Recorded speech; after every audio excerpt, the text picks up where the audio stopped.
El verdadero camino del yo soy, es un proyecto que es a largo plazo. Tenemos que llegar a comprender que lo que estamos trabajando es para la evolución del uno, de la unidad que somos todos. Se supone que cada uno sabe a qué ha venido. Cualquier cosa que nosotros hacemos en nuestra propia vida, es un reflejo exacto de lo que una vez el universo hizo consigo mismo. Y cada uno es un reflejo exacto de lo que el universo intenta recuperar de sí mismo. Esto se ha explicado muchas veces, pero tiene muchísimos matices. Para poder entender esto, la historia que a unas cuantas personas se les permitió recordar, son de donde surgen las explicaciones del por qué estamos aquí. Todos nosotros, indiferentemente del tiempo y el espacio, todos en el mismo momento hemos estado en el mismo nivel de conciencia. Todos estábamos en el mismo punto, en la unidad. Hablamos de todos, pero en realidad hablamos de uno solo, al que le hemos llamado de muchas formas, y al que hemos puesto normalmente en el exterior de nosotros. Este uno es la esencia, la neutralidad. Pero la neutralidad es algo eterno, es algo que puede perdurar incalculablemente, entonces cuando la conciencia de esa esencia se hace la pregunta de quién soy, empieza un conflicto interno con esa única realidad que existe. Ese conflicto es en cierta forma la sensación de soledad. Una sensación de tener la capacidad de poder hacerlo todo, pero sentirse solo en esa creación. En cierta forma es algo que nos pasa a todos, cuando nos ha pasado algo y sentimos que estamos solos en el mundo, esa sensación es algo que viene de la unidad, porque todo es uno y al ser uno es inevitable que nos sintamos solos. Cuando el ser inicial se preguntó ¿quién puedo ser?, fue la pregunta que lo cambió todo. Él sabía la respuesta, pero también sabía que podía ser más cosas. En el principio de todo, cuando todo era neutro, solo existía una realidad que se llama futuro. El futuro tiene un sinónimo que es la intención. La intención y el futuro son lo primero que surge en el universo. Cuando este ser decide tomar partido de su propia realidad, empieza a expresarse y empieza a multiplicarse. Cuando me pregunto quién soy, lo que hago es tratar de observarme para entender quién soy. Para esto este ser se refleja y se observa, este es el punto en que el uno se divide en dos. Cuando uno se divide en dos no es otro, es el mismo observándose a sí mismo. Y ese dos se divide en cuatro, y ese cuatro en 8. Es importante saber que el uno se reflejó en otro, que es su otro ser. Y ese otro ser se permitió dividirse en 4. Estos códigos son importantes saber para entender lo que viene después, que es cuando estos 4 se reflejan en 8. Estas son las primeras bases de la creación universal. La unidad necesita inevitablemente de la dualidad para poder entenderse a sí mismo. No hay forma que el uno se entienda a sí mismo si no se separa y se observa desde lejos, analíticamente. Cuando este ser se divide en 2, a esto se le llamó que la expresión se expandió en experiencia. Y esa expresión en algún momento tiene que volver a sí misma, entonces se refleja en 3, que es la integración, luego de la integración se refleja en 4, que es la trascendencia. Estos 4 son los primeros niveles de todo el universo.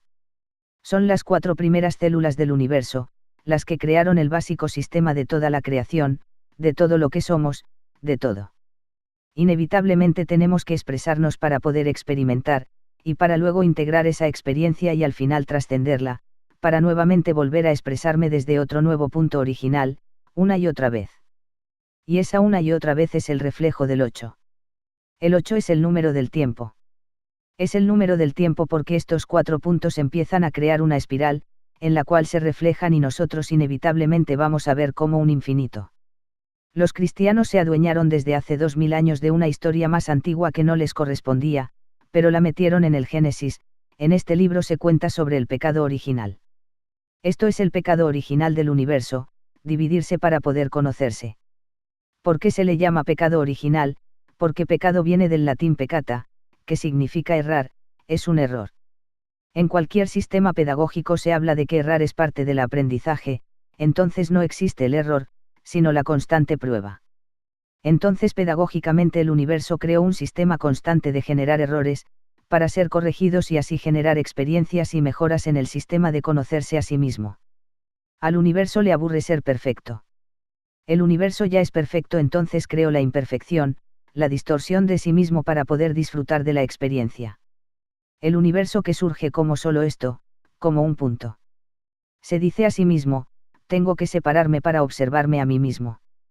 Entonces lo que hace es separarse para observarse, pero desde ahí no se puede observar. Entonces lo que hace es que, desde el centro, lo que hace es expandirse hacia todos los lados, se expande, y cuando se expande lo que hace, desde el centro es dividirse para verse desde otro punto de vista, y entonces va a crear inevitablemente esta forma. Esta es la primera división celular, en el que el uno se convierte en dos. Y aparece lo que en geometría se llama vesica piscis, este ser se divide después en otro para arriba y se refleja a sí mismo en otro para abajo.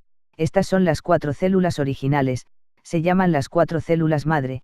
En una el universo se va a expresar, en la otra va a experimentar, en la otra se va a integrar, y en la otra se va a trascender. Es decir, son las 4 direcciones en las cuales la realidad se va a dividir para experimentarse a sí misma. Este símbolo siempre estuvo y ha estado en toda la historia de la humanidad, solo que lo hemos puesto de muchas formas, la mayoría lo conocemos así, y todavía hoy en día sigue. Los cristianos más antiguos, los ortodoxos, le hacían esto, pero su forma original es así. Esto es de forma como una mira telescópica donde yo puedo observar las 4 direcciones de una realidad. Después también le pusieron la rotación de esa realidad. Le pusieron la rotación porque tengo que empezar a mirar diferentes perspectivas. Entonces cuando representamos la rotación, aparece este símbolo que nos suena como el símbolo nazi. Se ha hecho una publicidad tan grande de este símbolo que en el inconsciente colectivo hacen que recordemos este símbolo como un genocidio. Este símbolo no es nazi, el símbolo nazi es al revés, no tiene nada que ver. El símbolo nazi viene de este, pero significa otra cosa. Este símbolo significa la rotación de los 4 niveles de la realidad, también es el símbolo del fuego. O de la rotación del espacio y de otras muchas cosas.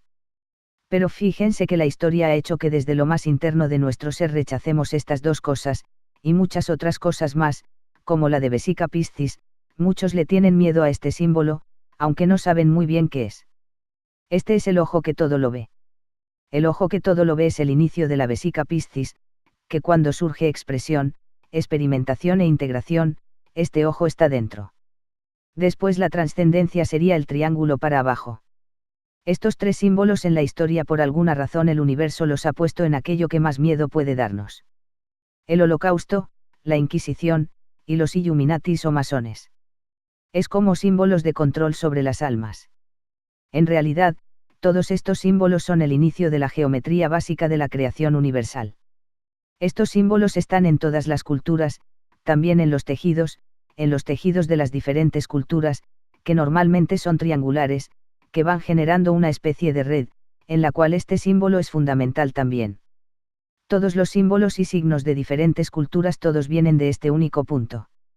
Pero el universo nos pone trampas para seguir conociéndose, como por ejemplo cuanto más nos acercamos a la divinidad, más confusión o más oscuridad hay alrededor. Por eso cuando empezamos a ver al ojo que todo lo ve, nos empieza a dar miedo porque pensamos, esto es de los Illuminatis, u otros signos que los asociamos con otras cosas negativas.